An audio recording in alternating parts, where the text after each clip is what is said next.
DJI has launched a new type of FPV drone. It means DJI has officially entered the FPV drone market. We got the DJI FPV drone in the first time. It is the first integrated FPV drone which allows beginners and professionals to match their skill level from multiple flight modes. A camera with 150 field of view is mounted on a one-axis gimbal.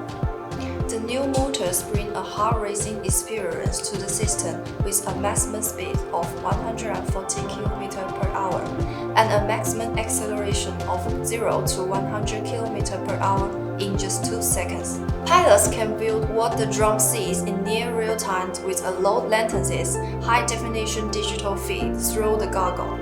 Our products made their first appearance in the video. Guess what's coming for DJI FPV?